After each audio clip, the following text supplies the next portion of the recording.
complicated when it hurts.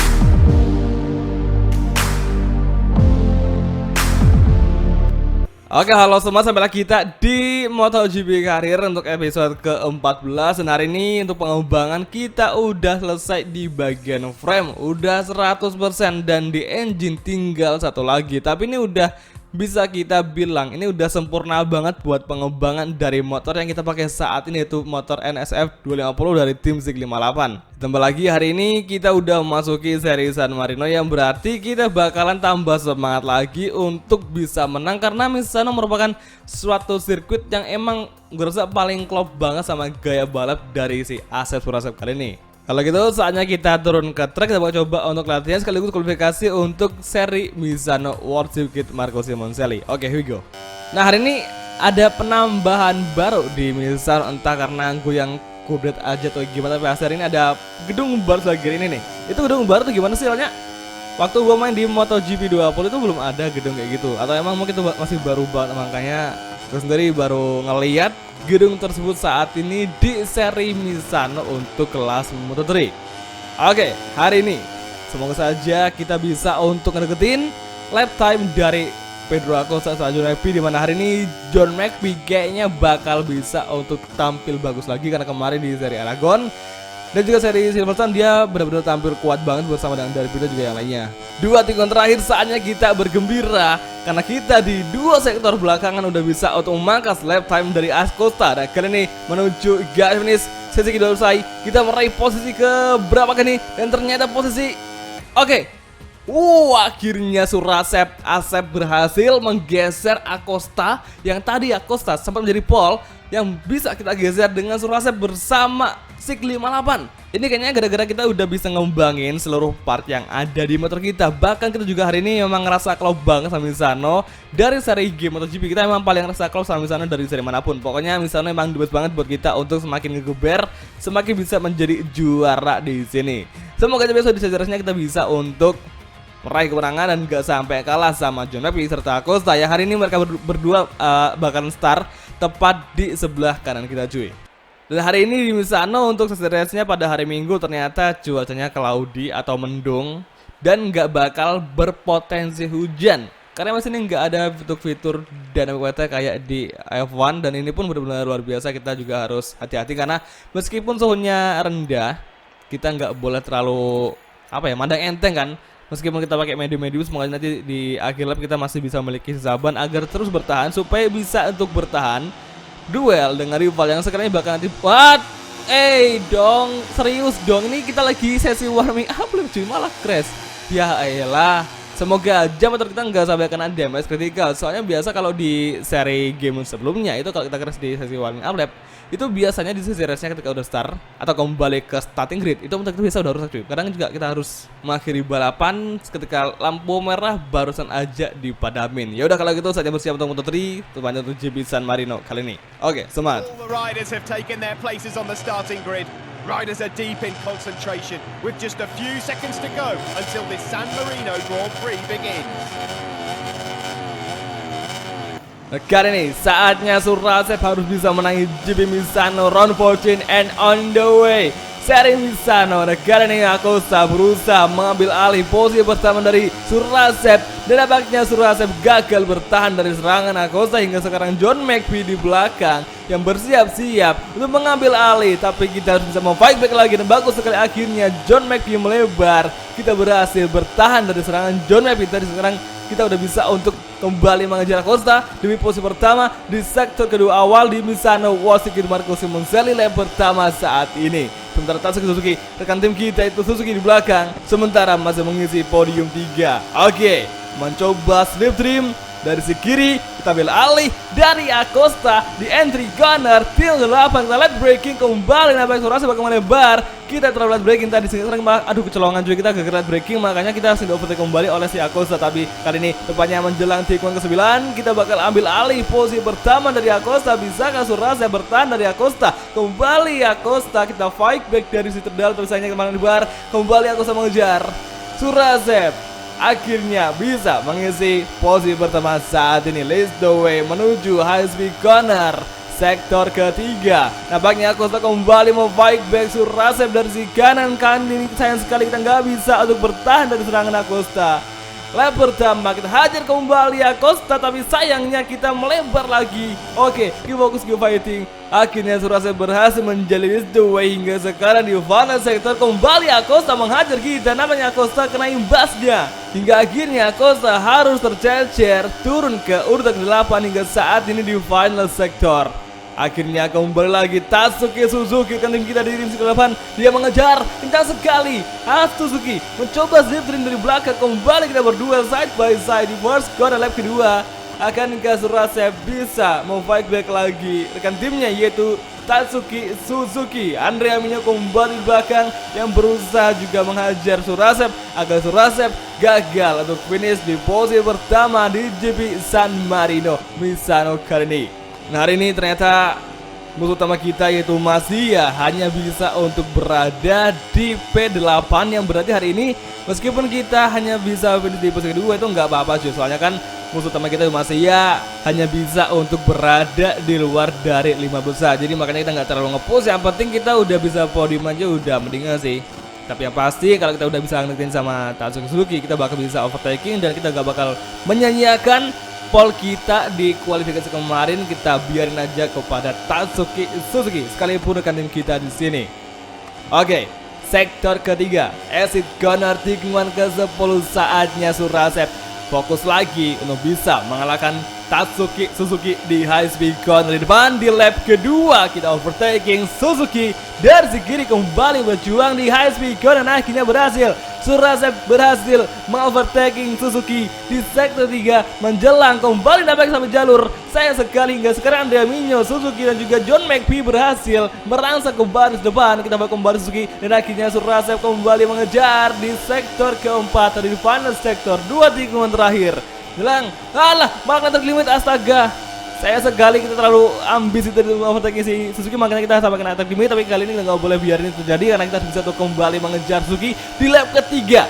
Oke, kita fokus ke fighting, mencari peluang dari si kiri. Akan ke Surasep bisa memiliki peluang yang sangat bagus di lap ketiga untuk bisa mengalahkan telak Suzuki. Yang berhubung sekarang ini kita masih dikejar oleh Andrea Minyo serta John McPhee yang masih lagi-lagi sangat rapat di belakang cuy. Ini semenjak update kemarin nampaknya persaingan di kelas Moto3 makin seru banget. Soalnya nggak cuma Acosta aja sama Mazia yang ada di depan. Bahkan saat ini ternyata yang kemarin duo SRT eliminasi, tapi saat ini dari Bider nggak ada dan justru malah duo Sig 58 yang mendominasi. Bahkan Andrea Minyo juga bisa untuk berada duel di baris depan.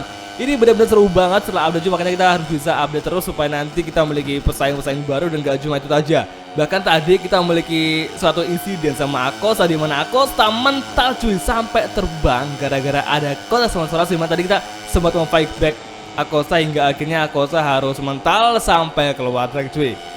Ya semoga sih Acosta nggak sampai kena mental lah ya dari Surasep cuy. Wah, oke, kali ini tepatnya di track lurus menuju high speed corner ketiga akan ke Surasep dengan Suzuki di sini. Oke, makin rapat.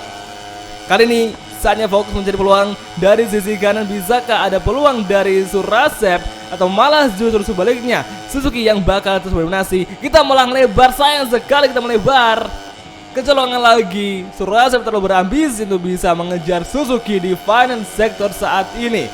Oke, 2 tikungan lagi depannya kali ini balapan menyisakan 3 lagi. F3, 4, 5, 6. Akankah kita bisa berjuang semakin keras agar Suzuki bisa kita kalahkan tepatnya di sini? Nah, saatnya kita kembali mengejar di akselerasi top speed menuju lap keempat. Dan saat ini kondisi ban kita alhamdulillah masih awet. Jadi antara ban depan dan juga belakang itu masih imbang cuy. Bisa kita bilang imbang dan gak ada yang terlalu terbebani.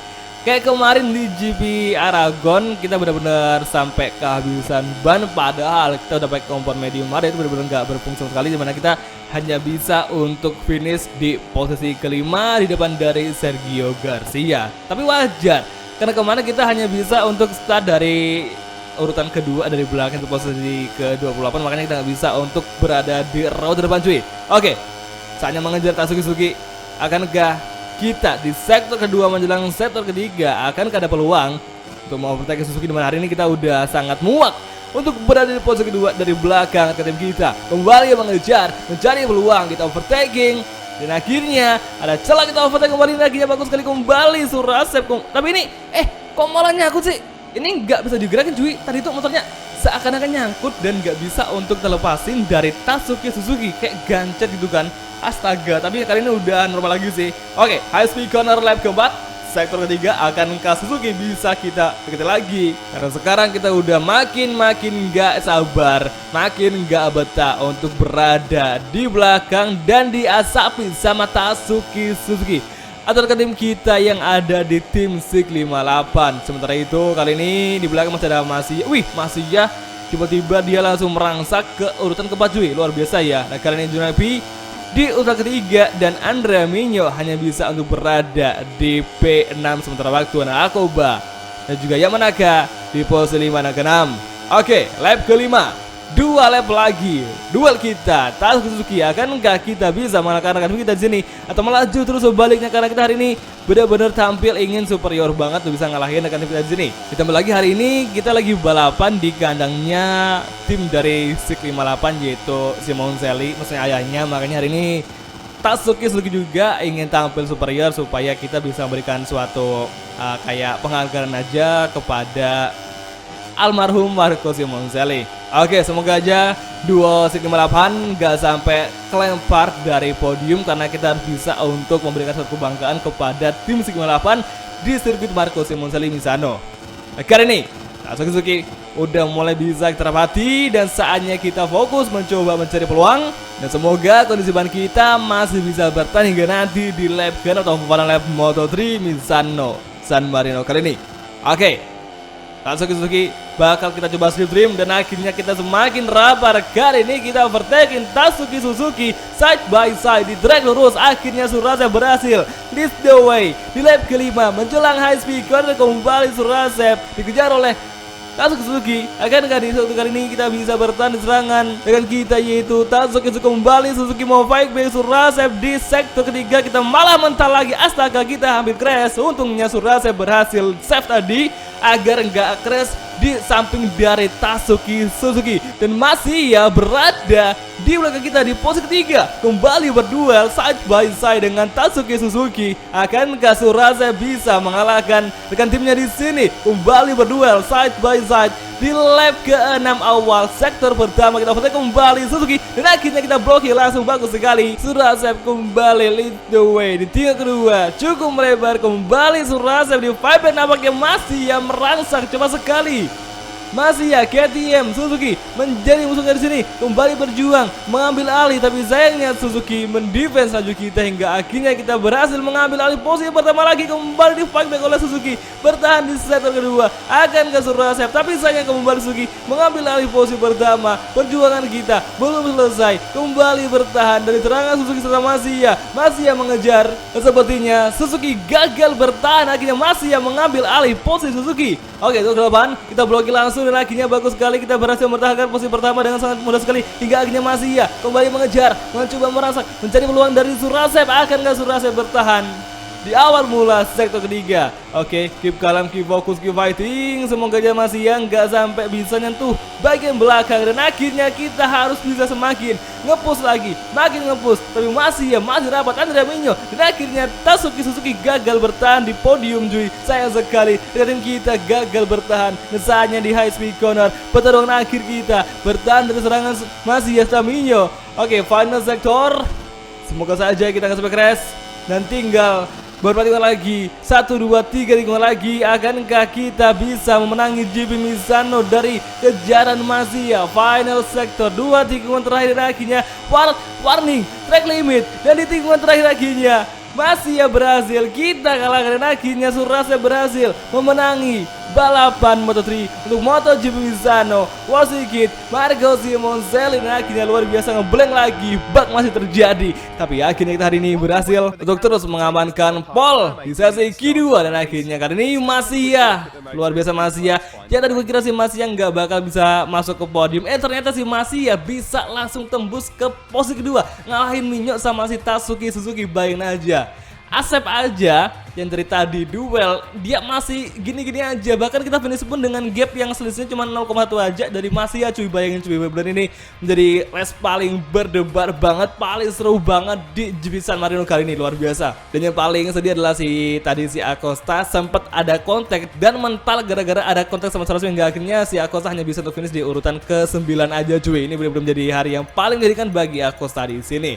Nah, untuk poinnya sampai kali ini akhirnya kita kali ini udah makin rapat lagi. Kita udah memiliki selisih poin yang makin rapat dengan jarak 6 poin dari Masia, yang berarti nanti di seri Asia itu Thailand kayaknya kita bakal bisa untuk mengalahkan Masia di klasemen asalkan Masia finish di urutan kedua. Maksudnya ketiga, jadi pokoknya bisa di seri Asia semoga aja kita harus bisa menang terus karena kita harus bisa menjadi juara dunia sebelum nanti kita masuk ke Moto2, karena memang kita harus butuh perjuangan, kita harus butuh pengakuan dari tim-tim besar yang ada di kelas Moto2 pastinya.